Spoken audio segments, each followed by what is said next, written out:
Welcome to QD Clinic. I'm Jack Cushwood. Room Now. QD Clinic is brought to you by ACR and our coverage of ACR 2023 beginning this weekend. Be there. Today's case, 40-year-old woman with rheumatoid arthritis for almost 2 years. Originally diagnosed with bilateral finger and knee pains with swelling. She had a rheumatoid factor of 243, a CCP of greater than 250, a CRP that was sky high at 111 milligrams per liter, and all other tests were negative, including ANA, hepatitis B, hepatitis C, and quantiferon. She was treated before she came to me with first methotrexate, then hydroxychloroquine, then both of those, then with adalimumab. And when she came to me, said that despite treatment for a year or a year and a half with those medicines, she never responded. She was never good. When I saw her, I found that she had, I want to say, like 4 or 5 tender joints and 2 swollen joints, mainly the knees. Over subsequent visits, her tender joint count went up as high as 15, and her tender joints was usually still 2. So I switched her most recently, about 3 months ago, to abatacept. I took her off methotrexate, hydroxychloroquine. She wasn't taking nonsteroidal. She was taking some PRN, over-the-counter ibuprofen. I put her on regular daily acetaminophen and also abatacept. And she comes back 3 months later, and she is absolutely no better. Now I start to scratch my head because she's one of these people who's not responding to anything. She still has bilateral swollen knees. Today she has 8 tender joints. Again, I'm puzzled that she's not getting better. Wait, it gets even worse. When I do the musculoskeletal exam, she has a number of entheses that are tender. And that's including the epicondyles of the elbows, medial condyles of the knees, anterior superior iliac crest, the greater trochanter on one side, bilateral Achilles tendons, and the plantar fascial insertion. But she has no back pain and no history of family back pain. I never did an HLA-B27 on her. Wouldn't, because she's Hispanic and she had a rheumatoid presentation and very strongly positive rheumatoid serologies. So what am I going to do? What am I going to call this?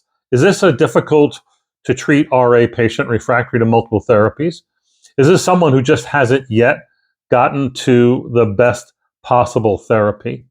And I think, you also need to know that her labs on follow-up, her initial CRP was 111. It went down to 43. And then with, I think, the TNF inhibitor, and since then, including abatacept, it's been running 16 to 18. Clearly abnormal. A little bit elevated, but clearly abnormal. So again, I'm puzzled. What would you do? Would you call her a different diagnosis? Would you want to get an MRI of something? I don't do that. That's a waste of money. By the way, this is a clinic where patients don't have any insurance, so every decision you make about labs and or imaging is going to come out of their pocket, money they don't have. So what did I do? I had a recent CRP that was 18. Her CBC and chem profile was normal. I ordered a B27. Don't know why. It's cheap enough in this clinic. And I elected to treat her by changing her abatacept to a JAK inhibitor. JAK inhibitor, thinking if it was a rheumatoid spondylitis overlap, I could cover my bases with a JAK inhibitor. But then again, wouldn't a TNF inhibitor have done that very well? We'll see what the new JAK inhibitor does. I added a little bit of prednisone because she's having a problem functioning. And because she has 2 big knees, the right knee was really big. It was 3+ swollen, and the left knee 2+ swollen. I injected both knees with Depomedrol. And we're going to take her back. So here's what I'm thinking. 1, she's got rheumatoid. That's probably responding to the therapy she's gotten, but not completely. So either she's got a coexistent problem or an incomplete response to rheumatoid. Number 2, she has enthesitis. Guess what? You can get enthesitis with rheumatoid arthritis. Think about it. Enthesitis is a common presentation of juvenile idiopathic arthritis. Enthesitis, you think, and I think, is like bingo, spondyloarthritis, seronegative spondyloarthropathy, psoriatic arthritis. Well, she doesn't have psoriasis. She doesn't have any other features of spondylitis. And if you look at the studies that are out there, ultrasound studies of rheumatoids and spondylitis, entheses are involved in rheumatoid. It's just that the synovium is more dominant in rheumatoid, and in spondylitis, the entheses are more dominant, right? That's the kind of the way that's. So I'm not excluding RA just because she has enthesitis. And then the third problem is she's got these big swollen knees. No history of trauma, no history of sports. I do think she could have internal derangement or a secondary process, God forbid, a crystal arthritis or an infection going on in those knees. So I just injected it. I didn't aspirate it because she had two joints that have been chronically swollen. So again, this is a situation where the patients are not reading the textbooks and making management quite difficult. Maybe in the future I'll report back about the success. I want to remind you, this week we start our coverage of ACR Convergence 2023 live from San Diego. We got a fabulous faculty. One thing I want you to do, tune in to our daily recaps. Starting Sunday, day one of the meeting. Monday, Tuesday, Wednesday, day 2, 3, and 4.